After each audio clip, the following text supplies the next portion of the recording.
माता पार्वती के चरित्र को बड़े विस्तार से भगवान श्री राम ने शिव जी को सुनाया।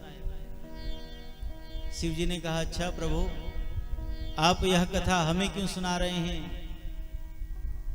भगवान शिव से राम जी ने कहा कि हे शिव जी, आपके साथ हमारा 3 संबंध है। शिव जी का राम जी के साथ में 3 संबंध है। दोनों एक दूसरे के सेवक, दोनों एक दूसरे के स्वामी और दोनों एक दूसरे के सखा।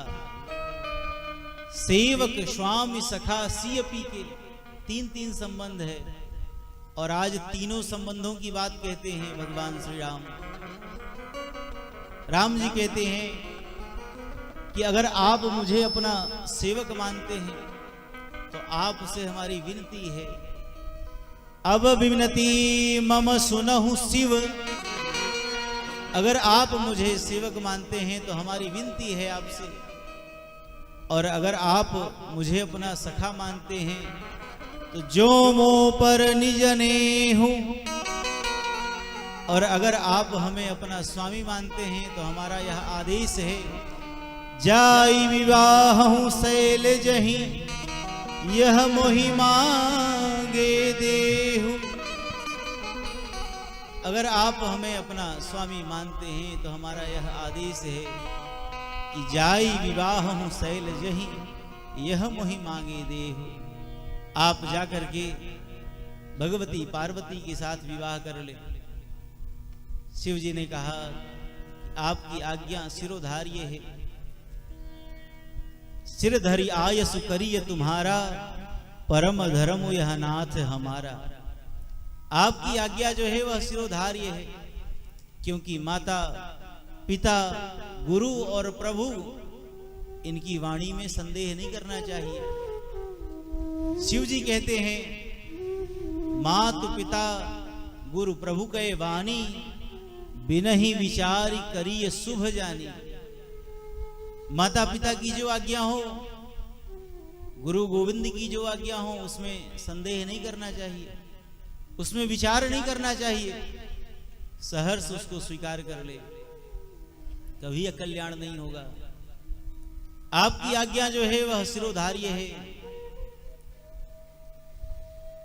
राम जी ने कहा शंकर जी से कि हमने जो कहा उसको आप सिर पर मत धरो, क्योंकि आपके सिर पर तो गंगा जी हैं, कहीं गंगा जी के प्रवाह में हमारी आज्ञा भी न बह जाए। इसलिए हमने जो कहा आप उसको सिर पर मत धारण करो। अब उर राख्यों जो हम कहे हूं, मैंने जो कहा आप उसको हृदय में धारण कर लो।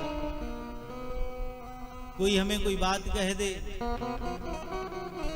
तो हम कहते हैं कि ऐसी बात कह दी कि वह हृदय से निकलती ही नहीं है। हृदय में जो बात होती है वह निकलती नहीं है।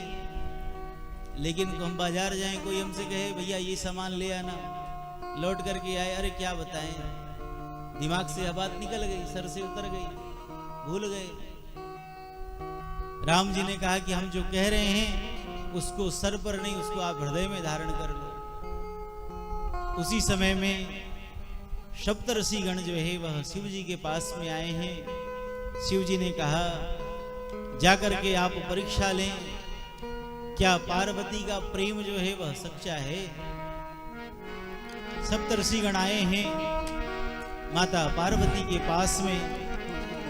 बोले मुनि सुनो शैल कुमारी, बोले मुनि सुनो शैल कुमारी, करहु कवन कारण तपु भारी, करहु कवन कारण तपु भारी, यही अवराध तुम चह, यही अवराध तुम चह, हम सन सत्य मरम किन कहूं, हम सन सत्य मरम किन कहूं, सुनत बचन अतिशत ऊंचाई हंसी हो सुनी हमारी जड़ताई मन हठ पराई सुनई सिखावा मन हठ पराई सुनई सिखावा चहत बारी पर भीति बनावा कहत बारी पर भीति बनावा चहत बारी पर भीति बनावा। सप्तऋषियों से कहा, हे भगवती पार्वती, तुम इतना कठोर तप क्यों कर रही हो? पार्वती जी ने कहा कि हम अपने गुरुदेव श्री नारद जी की आज्ञा को सिरोधार्य करके भगवान शिव को पति रूप में प्राप्त करने के लिए यह तप कर रहे हैं। सप्तऋषि हंसने लगे। सप्तऋषियों ने कहा कि नारद की बात मान करके तुम अपना घर बसाना चाहती हो, जिन्होंने दक्ष के 10,000 पुत्रों को बाबा जी बना दिया, ऐसे नारद की बात को मान करके तुम अपना घर बसाना चाहती हो? देवी, यह तुम्हारी मूर्खता है, यह तुम ठीक नहीं कर रही हो। नारद सिख जे सुनहि नर नारी, अवश्य हो ही तजी भवन भिखारी। अवश्य ही वह भिखारी हो जाएगा जो नारद जी की बात को मानेगा। इसलिए तुम यह ठीक नहीं कर रही हो, हमारी बात मानो तो दूषण रहित सकल गुण राशि, श्रीपतिपुर बैकुंठ निवासी, असबर मैनो तुमाब आनी, असबर तुम्हें मिलाओब आनी। सुनत विहसी कह बचन भवानी, नारद बचन न मैं परिहर, बसो भवन उजरों नहीं डर।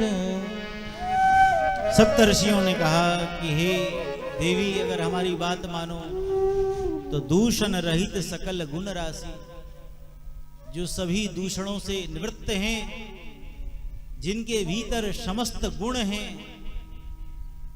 ऐसे भगवान विष्णु की उपासना करो। वह तुम्हें पति रूप में प्राप्त हो जाएंगे, उनकी उपासना करो तुम। कहती हैं भगवती माता पार्वती, उनके हृदय में कैसी दृढ़ भक्ति है, कैसा दृढ़ संकल्प है कि हे सप्तर्षिगण, हमारा घर बसे या उजड़े इसका मुझे भय नहीं है, लेकिन अब जो गुरुदेव की आज्ञा है उसमें मैं संशय नहीं कर सकती। गुरु के वचन प्रतीति न जेहि, सपने हो सुगम न सुख सिधिते ही। गुरु के वाणी में जिसको विश्वास नहीं है, उसको स्वप्न में भी सुख मिलने वाला नहीं है।